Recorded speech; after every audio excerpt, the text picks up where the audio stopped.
Hello, this is Broňa speaking. Ne, začnu jako vždycky.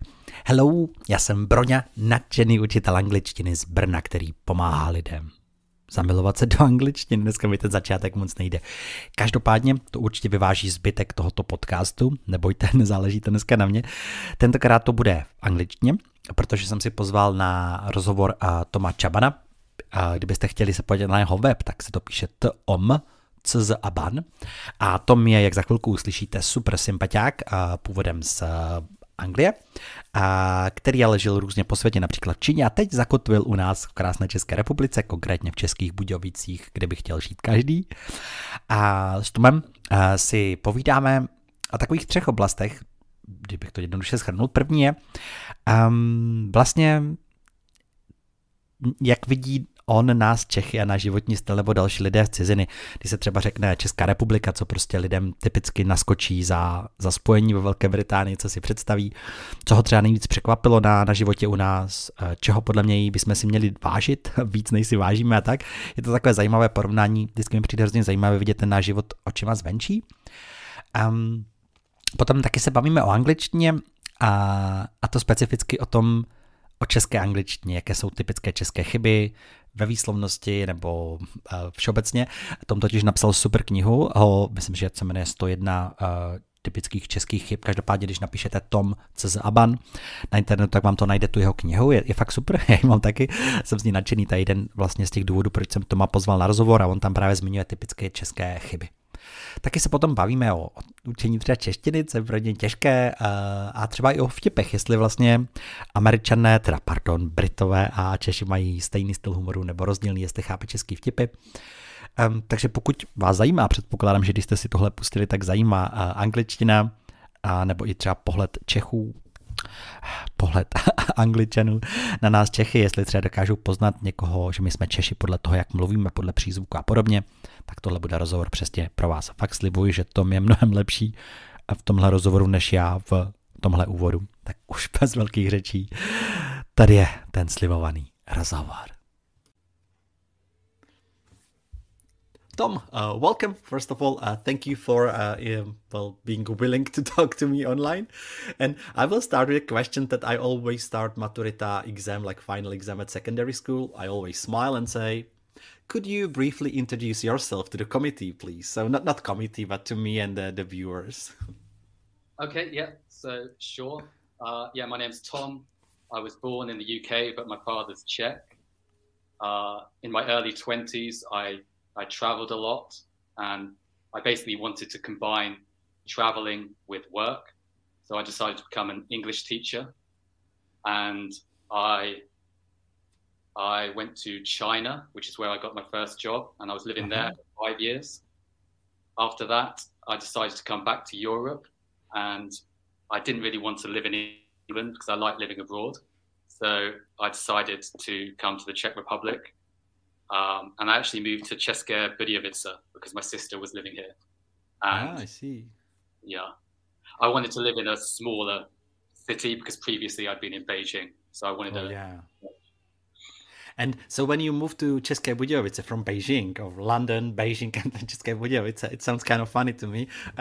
What was the biggest surprise for you about the style of life in the Czech Republic or in České Budějovice specifically? I think lifestyle-wise, I think people here have a really good work-life balance. Like, I don't want to say they don't work hard, but they like to relax. They're not going to let their job take over their life, basically. So I was quite surprised by that. Well, pleasantly surprised. And yeah, and also I found it extremely clean. Budějovice. Good. Thank you. I'm happy to hear it. And how much did you know about the Czech Republic before you came here? Or what would you say is the general, maybe kind of, when you say in London to your friends in London, like, I live in the Czech Republic, what are their ideas or their assumptions or stereotypes? I think the stereotypes are obviously cheap beer, hot women is another obvious one. These are the main two. Maybe ice hockey, because, well, in the past they've had quite a good ice hockey team. yeah, I'd spent quite a lot of time. My father's always lived in Prague, so I don't know. I kind of had some understanding of the country, and I knew a little bit about the history, and I'd kind of, I used to come here as a child in the early 90s, and things were really different, like grizzly meat and fried cheese and Russian soldier hats, and so I've slowly seen it change, I guess. Yeah. Oh. So do you think it's a positive change, or is getting more like, in a little bit? I feel like every city center around Europe, it's kind of similar now with the shops and offers. So you think it's a positive change, or it's kind of losing the spirit? I don't know. I think it's quite positive for me. Yeah, like the Czech cities are like very much like a lot like other European cities now, but they've still got some unique aspects to them, like the architecture, which is beautiful in a lot of cities. And so, yeah, I like this direction. I like modern cities. So. Good. Thank you. And is there still something about the life in the Czech Republic or the Czech people or Czech habits or customs that you just can't get your head around? You just look at people and say, why do you do this? Is there something like that keeps, surprising you or, bothering you? Yeah, there's loads. One that springs to mind is small talk. I've been here 7 years, and I feel like I still don't know how to do Czech small talk. I mean, when I first arrived, I'd always, it's very British, but I'd always talk about the weather, and it doesn't seem to work here. Like I'll say, oh, it's a bit cold today, and the Czechs are like, yeah, what do you expect? It's winter. And then that's the conversation's dead then, right? So yeah. And also I've asked some Czech people, how do you talk to strangers? What's the way in? And like none of them really seem to know. I think the funniest advice I got was that you should observe something around you and it has to be funny. And I was like, that sounds like a lot of effort to start a conversation. You have to be some kind of observational comedian to So what do you do now? Do you stop trying, or you keep trying the weather, or you're looking for funny things around you? What's your approach now? I think I just go in really awkwardly and try and wing it. I mean, I know a lot of Czechs talk about politics, so sometimes I can talk about that, although I know very little about Czech politics. But Brexit was a good one because everyone wanted to talk about that, so I had a way in there. But then I got sick of talking about that pretty quickly. Oh, that's true. Okay, I asked people for questions for you, and one question that I got, and I think it's a really good question. So it's, what would you recommend to people who are just starting with English? Because a lot of advice now, it's like watch Netflix, listen to music. But when you're a really beginner and you watch Netflix, you don't understand anything. There is music and you don't understand anything. So what would you advise to people who are maybe starting with English only now because maybe they're older or they're young again? Is there any good tip?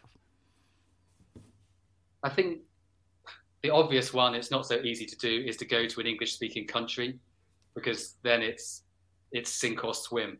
And I think that is the best way to learn. If you really need to go to the bathroom, then you're going to figure out how to say it, and you're going to ask where the toilet is, because otherwise, yeah, you can have an accident. So I think that's the obvious way. I don't know. I think I've taught beginners before, and one thing I will say is that I think you can't just rely on the teacher to just hand you English, because you have to work out what works for you, what doesn't work for you, and the teacher's only with you 1 or 2 hours a week, so you have to kind of take responsibility for your own learning, and yeah, just find out what works for you. Some people can remember things by writing things down. Some people like to look at tables. Yeah, some people will watch Netflix and it will go in. For others, it's absolutely pointless. So Yeah, you have to be your Thank own you. teacher. Yeah, I agree. It's a good point because sometimes, I had students and they told me I can't speak English. And I say, They say, because I had a bad teacher at primary school. And I said, Jirka, you're 40. But they say, I had a bad teacher, but so it's not my fault. So I think that you're right about taking responsibility. It's really important to admit to yourself that it's primarily your responsibility to learn the language. Yeah, that's exactly it. And also just kind of not as obvious again, but not giving up. I think one of my favorite quotes was always 80% of success in life is showing up. And I really believe that. But about a month ago, I said that to someone, and I thought it was like some Greek philosopher. And actually, I looked it up, and it's Woody Allen, which is a bit disappointing. I thought I was like spouting some ancient wisdom. It kind of is. You don't have to say the author anyway. Changing a topic a little bit, a lot of people asked about pronunciation, and they had two specific questions. Number one is if there are any typical Czech mistakes.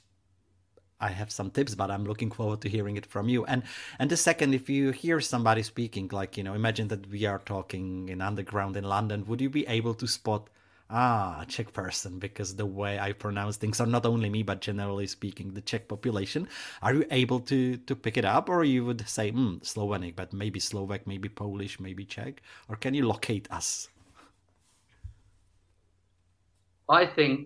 I don't know if I'd be able to locate a Czech exactly. I think I'd guess that they're from maybe their first language was a Slavic language, because people from these countries, I don't want it to sound offensive, but the English can sound quite robotic because Czechs and Poles kind of pronounce every letter of every word. So I think I'd be able to place them there. If I spoke to them a bit longer, yeah, I'd probably guess they were Czech eventually. What would give us out? Out, is it to give it out? Give it, yeah. Well, what would be the thing you would say? This is it, because. What would give you away? I think the main. Okay, here's one. Czechs always say, "I like spending time in the nature," rather than in the countryside, or "I like nature." And as soon as I hear that, I'm like, yeah. I think they're Czech, and you hear it all the time because Czech people do seem to like nature. So, and this is a question that just I got it right now. The idea to ask you: do you think that you can catch this? Because there is another Czech phrase that everybody says, "Can I have a question?" And they keep saying it. And I had an American friend, and she told me that when she came back to the USA after 10 years in the Czech Republic, she realized that she was saying the same thing, that she got infected with this Chenglish. Do you think it's possible that you would start saying in the nature too?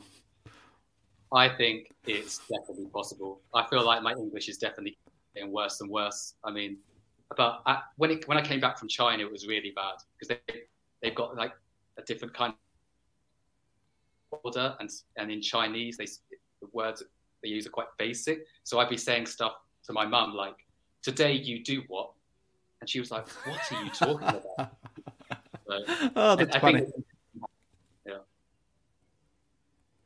Good. And when we talk about language and Czech and English, one question I wanted to ask, and somebody else also asked me to ask, it's are there any English words that you miss in Czech, or maybe something that you understand in Czech but you can't really translate it into English with the same feeling or connotation?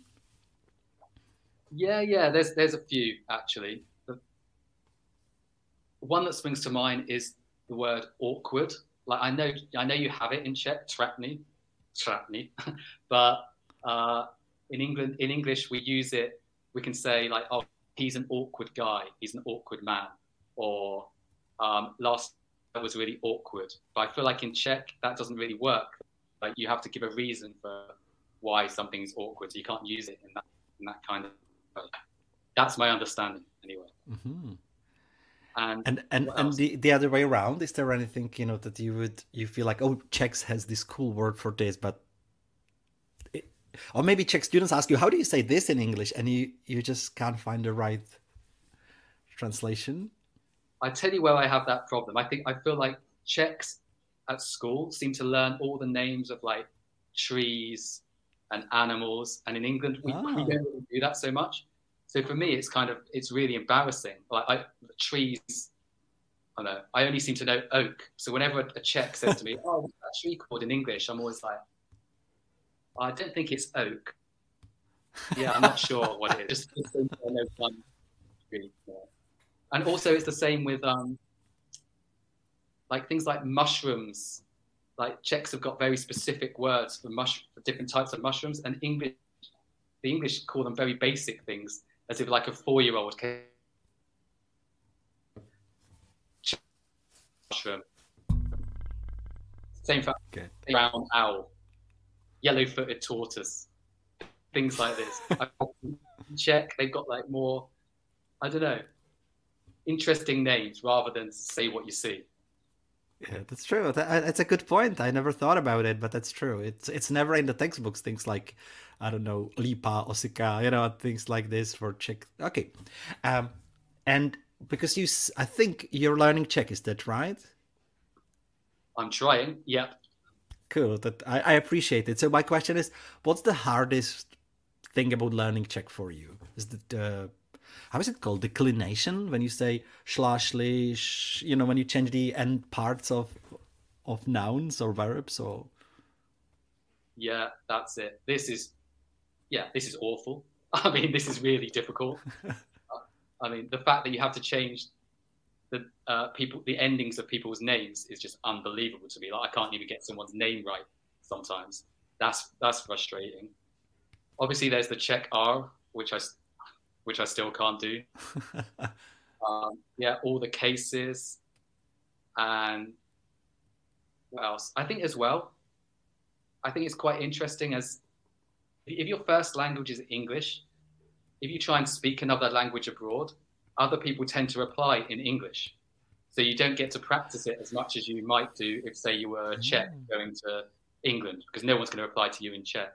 So this is... Yeah, that's true. A lot of people mention that. I think in one way, I think it's nice that we want to speak English because people believe it's easier for you, but it doesn't help much from the long-time perspective.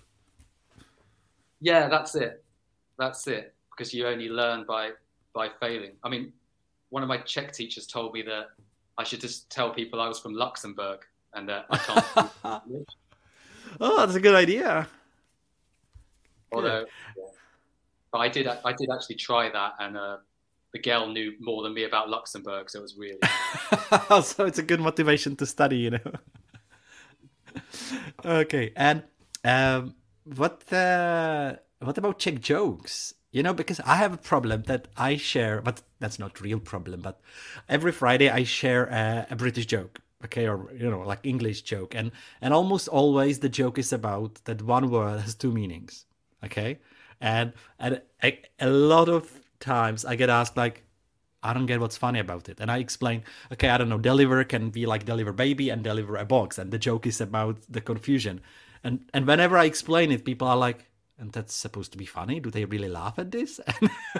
And whenever I explain the joke, it's not funny anymore. And I feel like, oh, no, what to do? So do you have the same problem? Or what about Czech jokes? Are they funny to you? Or you are looking at us and say, what are they laughing about? I think in general, like the Czech and the British sense of humor isn't that different. Like, there's a lot of sarcasm and kind of dark jokes. But as you say, if it's like a standard joke or if it's like a Czech comedy, like I've watched quite a few Czech comedies that got recommended to me, and I was just completely nonplussed. I think it's a lot of wordplay, like you were talking about, and that gets completely lost on a foreigner. Yeah, good, but I think you're right that the British and Czech humor, it's quite similar. At least in my experience, a lot of sarcasm and irony, or kind of making fun of yourself. So that's nice. Okay, and I got a specific question about articles, and there is a theory I read about, and the theory basically says that unless you are a native speaker or you were raised in English-speaking country as a kid, you're never able to master English articles 100% or really well. I myself keep struggling with that. So do you think it's true that we can't just learn it, or do you have any tips how to at least somehow, master the knowledge of correct usage of articles, like the, and, nothing. Or zero article, nothing. It's probably not very professional to call it. I think, look, it's tricky. Actually, there are, you can learn rules for articles. I think, obviously, most people who speak English understand the difference between a definite article and the indefinite article, and they understand it up to that point. And there are lots of different rules that you can learn. But ultimately, I do agree with whoever said that if you're not a native speaker, then you're always going to be struggling with it. Because I do some editing, and sometimes the translator asks me, why do you put article there? And I don't know. I just think, okay, it just feels right. And maybe another person would say it feels wrong. So I feel like non-native speakers have got their work cut out there. But I would say there are some rules that can be learned, and you can get to like 70 or 80%. Yeah, well, I'm thinking, am I happy with 70 or 80%? I don't know. I have an online course about articles, and when I was preparing the online course, I was trying to put the rules together. And it was like 100 of them. I was like, okay, so it's different for rivers, different for mountains. But if it's one peak in the mountain, it's different. Newspaper, magazines, some countries break the rules. And because of some historical issues like the Netherlands, and I was like, oh my. So I put it in an online course. It's like 70 minutes of me explaining the rules. But I'm sometimes wondering if anybody can really learn it unless you spend a lifetime, doing this. That's it. And then, yeah. And then you could be the one Czech who like knows articles 100%. That could be like your mastermind. Well, definitely not me, unfortunately. Well, anyway, what about other typical Czech mistakes? And I know you have really good articles on your webpage. Maybe, and you have also a book about typical Czech mistakes. So before you tell me some typical examples of Czech mistakes, can you tell me about your webpage so we can, attract people to read it, and your fantastic book? You can promote it a little. I think the book is great. I looked at it today morning and I think it's great. So I would be very pleased to hear some promotional speaking or something, if it's okay for you, Tom. Yeah, I can do that. I'm not so good at promoting things, but yeah. So my blog is tomczaban.com, and there I write about living abroad, and sometimes I interview Czech people and Czech students, get their points of view on things. And yeah, I recently wrote a book called 101 English Mistakes That Czechs Make. And I basically wrote that because I've been teaching for 7 years, and I just hear the same mistakes over and over. Students are asking me how they can improve, and I just thought, if they can fix these 100 things, it's like your course, everything's 100 things. These 100 things, I genuinely think they would improve their level massively. And a lot of these things are kind of quick fixes that are not going to take you hours to learn. So yeah, that's basically why I wrote it. And I think it's really good. When I looked at the book, sometimes I felt like, because some things, I think the problem is that quite a lot in the Czech Republic, Czech teachers teach Czech students, and we talk together, we practice Czech people practice English together.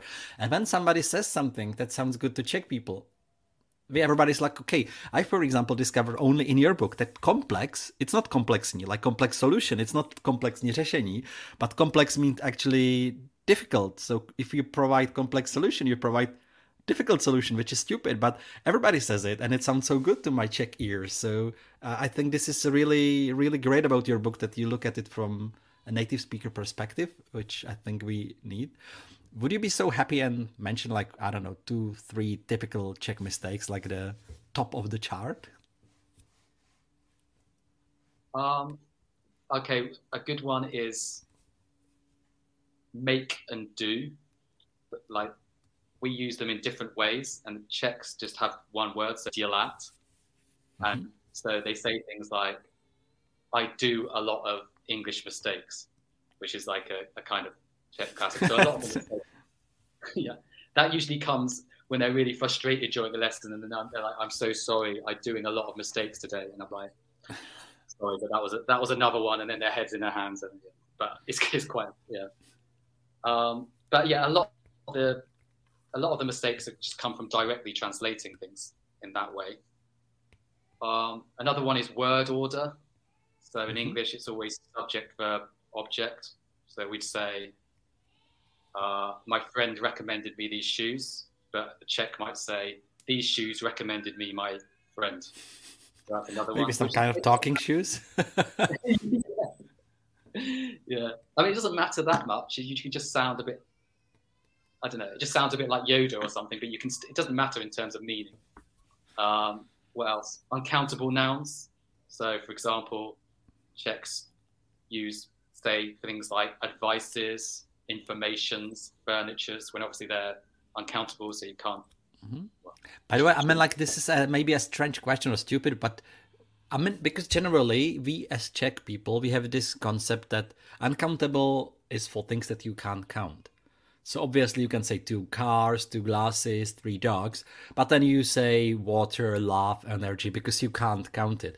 But then when you say, for example, things like luggage or bread, or even, as you mentioned, information, you can say, I have 3, information, 1, 2, 3. Do you know why it's uncountable? Do you have any idea why these kind of things? I can't answer that. I think make our life more difficult, I guess. I don't know the answer, but I imagine it just happened kind of over time. But there might be a specific reason for it, but I'm not sure. Yeah, that's fine. I didn't actually expect the answer, but I understand why it's confusing, because people don't usually make mistakes with things that they are really uncountable. You can't count them. But when they have, like, you have 2 suitcases and you want to say, hey, I have 2 luggages, and I say, it's wrong. And they say, why? I say, it's uncountable. And they say, Bronya, watch me. 1, 2. And I'm like, well, you're right. They are right. Yeah. Okay. Imagine somebody is listening to us, and the person is thinking, and we are happy, I guess, for that. How can I improve my English? How can I kind of delete or, stop using typical Czech expression, Czech mistakes? How can I move my English forward? What would be your advice for? I mean, it's difficult to have general advice, but kind of general advice for Czech people studying English. I think, I don't know, if people are listening to this, they've obviously got a certain level of English. In that case, it's usually about noticing your own mistakes. So I don't want to try and push my book, but just you need to discover you can't fix them. So I'd say that. And I don't know, yeah. And also at this level, it's good to try and keep improving. But I think you can get to a stage when it becomes counterproductive because you affects your confidence because you're trying too hard to be 100% all the time. But yeah, try and keep improving, but don't. But how do you keep improving? Because this is something I hated when I studied English, and people say, you have to work on your grammar, or people say things like, your pronunciation is not good yet, and I was like, okay, what is that? This is not exactly actionable feedback. So when you want to say, can you be a little bit more specific about, keep improving? What can you do at this level to improve? I think it depends, really. I mean, if you notice a specific issue like pronunciation, then yeah, you need to start kind of listening to things more, to like do more passive learning. So listen to the radio, things like this. If it's speaking's the problem and you have like a block, you feel like you can't speak to people, then you've just got to maybe find an English teacher online. There's loads of platforms now, and it's really not as expensive as it used to be. So I think it's first of all just you need to find your weakness and then focus on that, and then don't expect to fix it. This isn't very motivating, but don't expect to fix it overnight, basically, because a lot of these things are really ingrained at that level. Good. I agree. Thank you. And I have the last 2 questions. Last but one is there something you would like to say and I haven't asked you about it yet? It can be like a message to the world, or you feel, hey, this is important and he hasn't asked me about it yet. Is there something that you would like to say? I mean, the only thing I would say is that I know I'm talking about a lot of the mistakes that Czechs make here. So I don't want to come across as some guy who's just going around just pointing at people saying you're doing it all wrong. Like, I'm only doing it because I feel like it can help people. So yeah, I'd just like to add that, like, because there might be people sitting there listening to this thinking, God, this guy, come on, let's hear his Czech when he's making all these comments about our English. So, and actually most Czech people have much better English than they think they do. I've noticed that. Yeah, I agree. It's very positive. Thank you for mentioning that. And last question, and I ask everybody because it's just interesting for me personally, is if you could place anything you want on the billboards all over the Czech Republic, so people could drive or walk and read your message, what would you put there and why? I think I would put, it's much better here than you think it is. Oh, I love it. I think you know where I'm going with this, because like Czech people tend to complain about the Czech Republic all the time, and I've lived in different places. I've been lucky because I've got to travel a lot, and I think Czech people don't realise how good they've got it here. I mean, good public transport most of the time, health system. They're eating out every lunchtime. It's affordable. It's clean. The architecture's beautiful. Nice countryside, great location. And then Czechs are always going to me, oh, I don't understand why you choose to live here. They're completely baffled. And I'm like, well, why wouldn't I, in a way?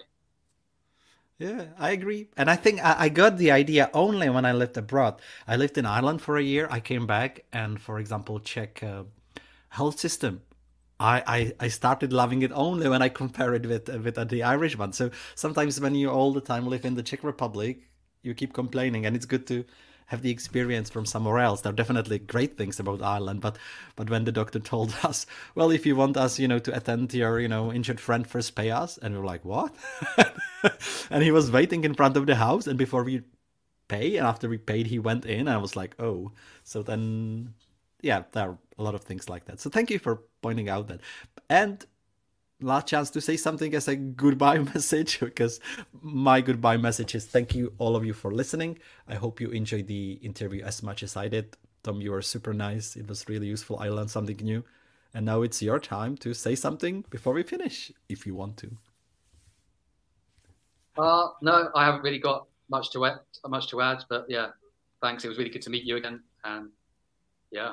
Yep. Hopefully thanks a lot. Everyone improving their English. Thank you.